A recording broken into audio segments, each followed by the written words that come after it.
Under the boughs where the shadows play, the wind hums songs at the break of day, whispering pines, secrets untold, carrying tales only the forest holds. Morning everyone, welcome back to the channel. আমার নতুন আরও একটা ব্লগের সাথে সবাইকে welcome করছি। এখন হচ্ছে বাজে ওই 9:10-15 মতো বাজে। তো আমি এখন খেলাম হচ্ছে বিট, গাজর, আর আজকে আমলকি দিইনি। নর্মালি আমি আমলকি অ্যাড করি, বাট আজকে আমলকি ছিল না, লেবু দিয়েছি। তবে হ্যাঁ, আমি একটা কথা বলে, আমাকে একজন কমেন্ট করেছিল আগের ব্লগে, আমি দেখলাম, মানে আগের ব্লগে না, আগের দিন, যে দিদি তুমি বিট গাজরের যে জুসটা খাও, কী করে খেতে পারো? তুমি নাকি একদিন ট্রাই করেছো বাট খেতে পারোনি। আমি আমার অভিজ্ঞতা বলছি, আমি মানে এটা খাবো যেদিনকে স্টার্ট করবো ভেবেছি, তার 15 দিন আগে থেকে ভেবেছি করব, কিন্তু আজ করব, কাল করব, মানে এই ভাবতে ভাবতে 15 দিন কেটে গেছে। কিন্তু আমি যে মানুষ, আমি চট করে কিছু খেতে পারি না, ঠিক আছে? আর আমার কিছু কিছু চেনা খাবার আছে, চেনা খাবারের বাইরেও আমি সেরকম কিছু খেতে পারি না, মানে আমি খেতে চাই না। তো সেই জায়গায় দাঁড়িয়ে আমি খেতে পারছি, আমার তো বেশ ভালো লাগছে।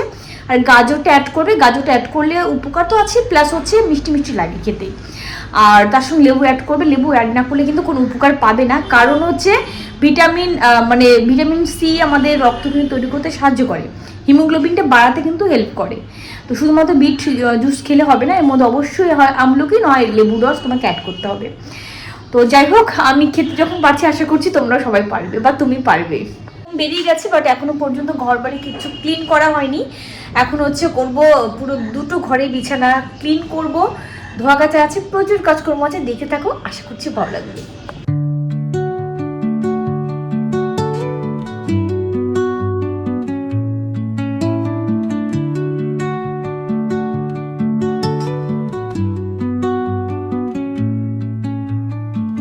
Under the boughs where the shadows play, the wind hums songs at the break of day, whisper. আর কদিন পর থেকে তো পুরোপুরি গরম পড়েই যাবে, আর তখন তো ছাদে এসে বাপরে বাপ এরকমই করতে হবে।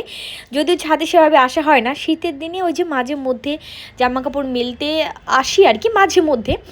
আর সকালবেলা আমার হাজব্যান্ড তো পাখিদেরকে খেতে দিতে আসে একদম সকালবেলা, আর এখন আমিও মাঝে মধ্যে আসছি, এটাই যা। আর আজকে না বেশ একটুখানি এই কদিন তুলনায় একটু ঠান্ডা ঠান্ডা ওয়েদার রয়েছে, সে কারণে এই যে রোদটা বেশ মিষ্টি মিষ্টি লাগছে। আর কদিন পরে ওই যে বললাম একদম রোদে আসাই যাবে না। আর এখানে দেখতে পাচ্ছ যে কাক এসে হাজির, আমি আসার 2 মিনিটের মধ্যে কিন্তু চলে এসছে। আর আমি ব্যালকানিতে গেলেও কিন্তু এরা, তোমরা দেখলে যে ব্যালকানিতে গেলেও এরা কিন্তু চলে আসে, আমি যদি নিচে যাই আমাকে দেখে ভাবে কি আবার খাবার দিতে এসছে, যেটা কালকে আবার দেবো, ঠিক আছে করে থাকে, সেটাই আর কি করে, কালকে আবার দেবো, আজকে আর নেই। চলো, আর এদিকে পুরো একদম ক্লিন করা হয়ে গেছে, পুরো এই সমস্ত জায়গা ভালো করে ক্লিন করা হয়েছে, কারণ ওখানটা আরও অনেকগুলো মানি প্ল্যান্ট না, সরি, তোমার এটাকে কি বলে, এটাকে বলা হচ্ছে দূর অ্যালোভেরা আরও ছিল এখানটা, সব মানে ফেলে দেওয়া হয়েছে, এই দুটো অবশিষ্ট আছে, আর এগুলো টুকটাক আছে। চলো, পুরো একদম ছাদ ক্লিন করা হয়ে গেছে। কি রে, আরও চাই, আরও চাই। ছাদের অবস্থা কি করেছিস তোরা নোংরা করে?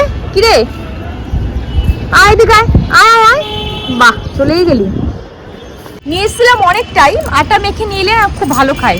আমি দেখেছি রুটি বা অন্য কিছু আনলে এতটা মানে খায়, অবশ্যই খেয়ে নেয়, কিন্তু আটা মানে মেখে নিয়ে আসলে অনেক খুশি হয় খেতে ওরা।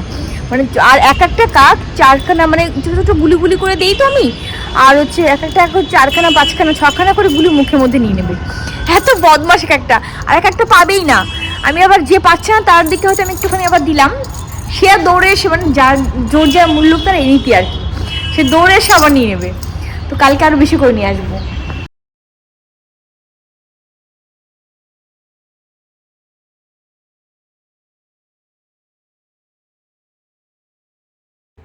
আজকে সকালবেলা না আর এইগুলো কিছু করিনি। অ্যাকচুয়ালি কী হয় যে আদিম স্কুলে বেরিয়ে যাওয়ার আগে পর্যন্ত এগুলো কিছু হয় না। তো এখন হচ্ছে আমি এগুলো আগে সমস্ত কিছু ক্লিন করে নেব। আর দুটো ঘরে মশারি, যত লেপ কম্বল তোষক যা যা থাকুক না কেন, মশারি ভাঁজ করতে যেন আমার বড্ড আলিশি লাগে। আর তোমাদের এটা হয় কিনা একটুখানি জানিও, জানি না কেন। আর আমি মশারি আজ পর্যন্ত ট্রাই আমি করিনি যে ভালো করে ভাঁজ করব। ট্রাই করলে তো ডেফিনেটলি পারতাম, কিন্তু ট্রাই করতে ইচ্ছে করে না যে ভালো করে ভাঁজ করে রাখবো। কোনো রকম গুটিয়ে তারপরে কী করি বলো তো, একটা কম্বলের ভিতর ঢুকিয়ে রেখে দিই। এটাই আমি করি, কারণ কোনো দরকারই হয় না আমার মনে হয় আর কি সুন্দর করে ভাঁজ করে রাখার। আর মশারি জিনিসটা এমনই জিনিস, কেউ সামনে রাখে না, কোনো কিছু ভেতরে রাখে। আগে তো বক্স কাটে ভেতরে রেখে দিতাম, এখন বক্স কাটে ভেতরে রেখে দিচ্ছি না। ওই কে আবার বারবার করে মানে ঢোকাবে, আবার বের করে রাত্রেবেলা অসুবিধা হয়, সেই কারণে আর কিছু করছি না। তো এই বেড কভারটা তো হ্যাঁ গত পরশু দিন না তার আগের দিন যেন আমি পেতেছিলাম। তো দেখলাম আরও একদিন বেশ পাতা থাকলে অসুবিধা হবে না। তো সেই কারণে আরও একটা দিন আর কি আমি আজকেই তুলে দেবো ভেবেছিলাম, তারপর তুলে দিতে গিয়েও দিলাম না। তো আজকে দিনটা থাক, কালকে তুলে দেবো। তো ওই ঘরে বেড কভারটা চেঞ্জ করে ওই ঘরে ডাস্টিং ক্লিনিং যা যা ছিল মোটামুটি সেগুলো কমপ্লিট করলাম। আর হ্যাঁ, ডাস্টিং ক্লিনিং বা সেরকম প্রত্যেক দিন আর কি শেয়ার করতে ভালো লাগে না, সে কারণে করলাম না। ঘরগুলো ক্লিন করে তারপরে চলে এসেছি ব্রেকফাস্ট করতে। এখানটা রুটি সকালবেলা আদিমকে করে দিয়েছিলাম, তো সেই রুটি ছিল বলে একটু নরম নরম হয়ে গেছে, আর গরম করলাম না।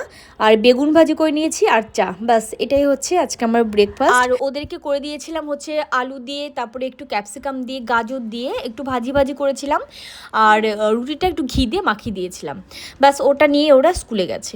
তো এখানটা দেখো, এর মাঝখানে কিন্তু আমি অনেক জামা কাপড় আমি ধুয়ে দিয়েছিলাম, মানে মেশিন আর কি। তো সেটাই আর কি জামা কাপড়গুলো সমস্তটা মেলে দেবো। আর এখন এই যে আমার ব্যালকানিতে তো রোদ আসে না তোমরা জানো, তো এই জানালাতে আমাকে মেলতে হয় 12 মাসকাল, এই জানালায় আমার ভরসা। তবে অনেক জামা কাপড় ধরে যায় জানো তো। তবে ওই যে শীতের দিনে কী হয় যে দেখা যায় যে বড় বড় যে জিনিসগুলো চট করে শুকোতে চায় না, তো তার জন্য মাঝে মধ্যে আমাকে ছাদে যেতে হয়।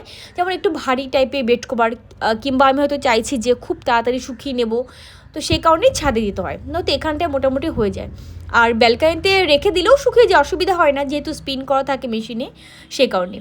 তো চলো সমস্ত জামা কাপড়গুলো মানে যতগুলো এখানটা ধরলো ততগুলো এখানটা মেলে দিলাম, বাদ বাকিগুলো নিয়ে যাচ্ছি আবার ব্যালকানিতে। তো ব্যালকানিতে কালকে কতগুলো ধুয়েছিলাম সেগুলো তো এখন আমি রেখে দেবো, এগুলো এখন ভাঁজ করতে পারবো না, পরে ভাঁজ করব। মানে যেগুলো ব্যালকানিতে ছিল সেগুলো খাটের উপরে এনে রেখে দিলাম, বাবা যখন সময় হয় তখন করবো, এখন একদম সময় নেই, প্রচুর কাজ বাকি আছে। আর সকাল থেকে আজকে প্রচুর কাজ করে নিয়েছি, মানে দৌড়ে দৌড়ে বলতে পারো যে করছি। আর তোমরা দেখলে এই যে সকাল থেকে ব্লগটা স্টার্ট করেছি আদিম যাওয়ার পর থেকে, আর মোটামুটি সব কিছুই শেয়ার করেছি, সব কিছু না হলে মোটামুটি শেয়ার করেছি। আর এই শীতের দিনে না, এই যে ব্যালকানির যে দুটো সেলফ আছে, তারপরে আমার বেডরুমের ওদিকে হচ্ছে 3টে সেলফ, ওই মাস্টার বেডরুমের 2টো সেলফ, আর এই ছোটো বেডরুমটার একটা সেলফ, আর ব্যালকানিতে 2টো সেলফ, এগুলো কী করি বলো তো, একদিন বাদে বাদে আমি ক্লিন করি। মানে এই যে ঠান্ডা পড়ার পর থেকে, গরমের দিনে তো প্রত্যেক দিনই ক্লিন করতাম, আর মাসি যখন ছিল তখন তো মাসি প্রতিদিনই করতো, বাট এই ঠান্ডা যখন পড়লো আর সেই কারণে একদিন পর একদিন ক্লিন করি। আর নর্মালি ঘরের যে মেঝের সে প্রত্যেক দিনই ক্লিন করা হয় আর কি, মোছা হয়, বাট সেলফগুলো একদিন বাদে একদিন ক্লিন করি। তো গতকাল করিনি, তো আজকে সেগুলো করে নিলাম। তো আজকে বেশ কিন্তু রোদ ঝলমলে, বাট একটু ঠান্ডা পরিমাণটা বেশি ছিল। আর আমি যেহেতু ঠান্ডা কাতরে আছি, সেই কারণে ঠান্ডা পরিমাণটা আমার সবসময় একটু বেশিই লাগে। আর মোটামুটি সবসময় আমি জানো সোয়েটার পরেই থাকি, ঘরের মধ্যে যখন কাজ করি তখন খুলি, বাদ বাকি যে সময় স্নান টান করার পরে হোক বা যখন ফ্রি টাইমটা আমি সোয়েটার পরে থাকি। আর মাঝে মধ্যে ভাবি, আমাকে অনেকে দেখে হয়তো বোকাও ভাবে ব্যালকানিতে যাই, কারণ আমাদের এখানে আর কেউ আর সোয়েটার পরে না দিনের বেলাতে, বাট আমি পরি। কিন্তু এই যে এখন আমি ভয়েস ওভার করছি, এখনও কিন্তু সোয়েটার পরে আছি, আর পরবই না কেন বলো তো, ইমিউনিটি পাওয়ার আমাদের মানে অনেকের যাদের কম আছে না, ব্লাড কম আছে, মানে হিমোগ্লোবিন লেভেলটা কম আছে, তাদের কিন্তু শীতের পরিমাণটা একটু বেশি হয়। আর রিসেন্ট আমি মানে চরম অসুস্থতার ভিতর থেকে আমি যাচ্ছি, তো সেই কারণে তোমাদের বলবো আমি একদিন। তো সেই কারণে হিমোগ্লোবিনের পরিমাণটা অনেক কমে গেছে আরও। আমার এখন কেন কি জানি সবসময় শীত করে, পা হাত পা ঝিনঝিন করে, খুব বাজে অবস্থার মধ্যে দিয়ে চলছি। ঠিক আছে চলো, আর এই যে ডিটেলসে শেয়ার করতে পারলাম না, মাছের ঝোল এখানটা রুই মাছ আছে আর বাটা মাছ আছে, তাই দিয়ে একটা ঝোল করলাম আর মাছের তেল করলাম। আর এখানটায় আলু ভাজতে সকালবেলা ওই ভাজি করলাম, আদিওমকে দিলাম, তারপরে বেগুন ভাজতে গিয়ে না কড়াইটা একটু কালচে কালচে হয়ে গেছিলো, তো এটা আমি আর মাজিনি, যেহেতু তেল ছিল ওই তেলের ভিতরেই মাছের তেল বেগুন দিয়ে আবার করে দিলাম। একবারে ভালো করে যখন আমি মাজবো তখন ভালো করে ক্লিন করে নেব। আর এখানটায় যে বাটা মাছ আর হচ্ছে রুই মাছের একটা তরকারি, ভাত তো হয়ে গেছে। বাস এটাই হচ্ছে আজকে আমাদের দুপুরের লাঞ্চ মেনু। আর এরই মাঝখানে কিন্তু পুরো কিচেন আমার একদম ক্লিন করা পুরো কমপ্লিট, গ্যাস ওভেন থেকে শুরু করে সমস্তটা ক্লিন করেছি। আর যতক্ষণ পর্যন্ত ক্লিন না করি আমার মনে হয় যে কাজকর্ম কমপ্লিট হয়নি। ভালো করে কিন্তু সার্ফ সাবান দিয়ে বেশ কিন্তু ক্লিন করে নিয়েছি। সকাল থেকে আজকে মোটামুটি একটা ফোঁটাও মানে বসার টাইম পাইনি, দৌড়ে দৌড়ে সমস্ত কাজকর্ম কমপ্লিট করেছি। ব্যাস এখন স্নান করতে যাওয়ার পালা। রান্নাঘরের কাজ মানে আজকে দুপুর পর্যন্ত আমার কমপ্লিট, পুরো একদম নিট অ্যান্ড ক্লিন আমার কিচেন। দাও লাইটটা জ্বালিয়ে রাখবো। ফাইনালি রান্নাঘর নিট অ্যান্ড ক্লিন হয়ে গেছে, মানে আজকে দুপুরের মতো কাজকর্ম পুরো কমপ্লিট। মানে যতক্ষণ পর্যন্ত নিট অ্যান্ড ক্লিন না হয় ততক্ষণ পর্যন্ত টেনশনে থাকি কখন করব। আর আমি অনেকবার ঘড়ি দেখতে থাকি যে এইটুকু সময়ের মধ্যে এইটুকু কমপ্লিট করবো, মানে এইভাবে আমি কাজ করি নর্মালি। তো পুরো একদম নিট অ্যান্ড ক্লিন। পড়িস না। তো চলো দেখি এবার করবো স্নান।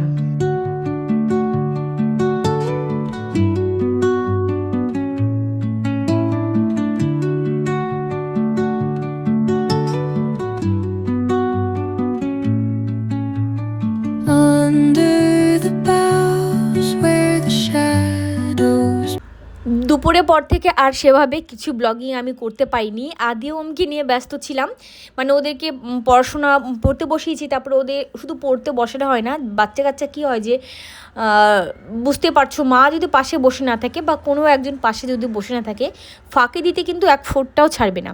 আর এখন বড় হয়েছে, মানে ফাঁকি দেওয়াটা খুব ভালোভাবে বুঝতে শিখে গেছে। এতদিন এতটাও বুঝতো না, এখন যতটা বোঝে। তো সেই কারণেই আমি চেষ্টা করি যখন পড়াশোনা করে আমি বারবার করে ওদের কাছে যাই বা বসে থাকি। আমি যখন পড়াই তখন তো পড়াই, বাদবাকি সময় ওদের হোমওয়ার্ক থাকে বা এক্সট্রা যে কাজগুলো থাকে সেগুলো হয়তো ওরা নিজেরাই করে নেয়, বাট আমাকে কিন্তু থাকতে হয়। তো এখানটায় দেখো আমি রান্না করতে চলে এসেছি রাত্রেবেলা। আজকে করবো হচ্ছে মেথি পরোটা। তো এখানটায় মেথি শাককে কিন্তু আমি ওই যে কী বলে হ্যান্ড চপার, আমি সুন্দর করে কিন্তু চপ করে নিয়েছি দেখতে পেলে। তবে এটা কিন্তু ছুরি দিয়েও খুব ভালো হয় চপিং করা, ছুরিতে হয় না সেটা নয়, আমার কাছে যেহেতু হ্যান্ড চপার রয়েছে তাই আমি চপ করে নিলাম। আর ওই দেখতে পাচ্ছ আমি আগে কিন্তু ধনেপাতাটাকে সুন্দর করে চপ করে নিয়েছি। এর ভিতরে অনেকে অনেক কিছু অ্যাড করে, গোটা জিরে অ্যাড করে বা জিরের গুঁড়ো অ্যাড করে, তারপরে একটু বেসন অ্যাড করে, তারপরে আজওয়াইন ওটাও অ্যাড করে, অনেক কিছু অ্যাড করে। বাট আমি কিন্তু কোনো কিছুই অ্যাড করিনি, শুধুমাত্র মেথি পাতা আর ধনে পাতা কাঁচা লঙ্কা, ব্যাস আর কিচ্ছু না। তো লবণ তো দিয়েছি নর্মালি যা হয় আর কি, দিয়ে এবার হচ্ছে আমি প্লেন আটার সঙ্গে কিন্তু আমি মাখিয়ে, ময়দা আমি দিই না। তো খুব টেস্ট হয়েছিল, খুব ভালো লেগেছিলো। আগের দিন আমি আটা ময়দা দুটো দিয়েছিলাম, বাট আমার মনে হলো শুধু আটাতেই বেশি ভালো লাগে। আর যাই হোক সেদিনকে আমি করেছিলাম আদিওমের জন্য একটু ময়দা দিয়ে করবো, ওরা ময়দাটা খুব ভালোবাসে, তো সেই কারণে করেছিলাম। তো খেতে কিন্তু খুব ভালো লাগে। আর এই তো শীত চলে যাবে, শীত চলে গেলে আর তো মেথি পরোটা চাইলেও আমরা খেতে পারবো না, কারণ মেথি পাতা সেভাবে পাওয়াই যায় না, খুব কম, এইরকম ব্যাপার। তো যাই হোক, আর এখানটায় যে বেলে নিচ্ছি বেশ। আজকে কিন্তু আমাদের মেথি পরোটাটা আর তার সঙ্গে বেগুন ভাজি, হ্যাঁ যেটা বলতে ভুলে গেছি। আর বেগুন ভাজিটা আজকে করেছি একটু অন্যভাবে মানে হলুদ ছাড়া। এর আগে আমি একজনের বাড়িতে গিয়েছিলাম, সেখানটা আমি পরোটার সঙ্গে আমাকে দিয়েছিল হলুদ ছাড়া বেগুন ভাজি, দারুণ লেগেছিল খেতে। তারপরে আমি ডিসাইড করেছিলাম বাড়িতে একদিন আমি ওইভাবে করব। তো আজকে ফাইনালি ওটা করলাম, বেশ ভালো লেগেছে, একটু ইউনিক লেগেছে, তোমরা অবশ্যই কিন্তু ট্রাই করতে পারো।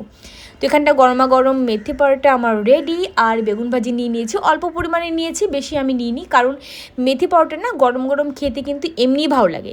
মেথি পরোটা, আলুর পরোটা, মানে যে কোনো পরোটা কিছুই লাগে না গরম গরম। আমার কিন্তু মেথি পরোটা কদিন আগে করেছিলাম একবার, তখন আমি ভিডিও করিনি বলে তোমাদের সঙ্গে শেয়ার করা হয়নি। তো আজকে আবার করলাম। আর আমার হাজব্যান্ড গেছে বিয়ে বাড়ি, ও খাবে না। তো যাই হোক, কদিন আগে তো করেছিলাম, সেদিনকে খুব টেস্ট হয়েছিল। আজকে যদিও আমি এখনো পর্যন্ত আমি খাইনি, জানি না টেস্টটা কেমন হয়েছে কি হয়েছে, কিন্তু আদিওম তো খেয়ে বললো যে খুব ভালো হয়েছে।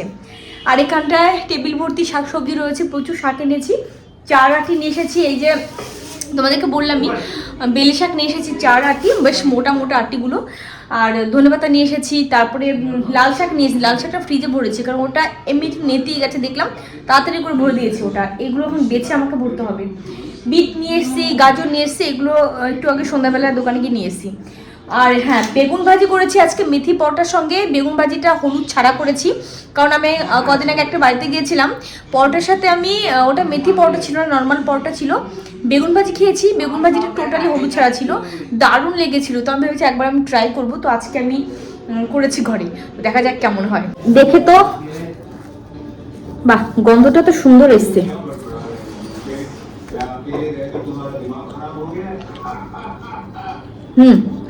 ভালো হয়েছে, খুব ভালো হয়েছে।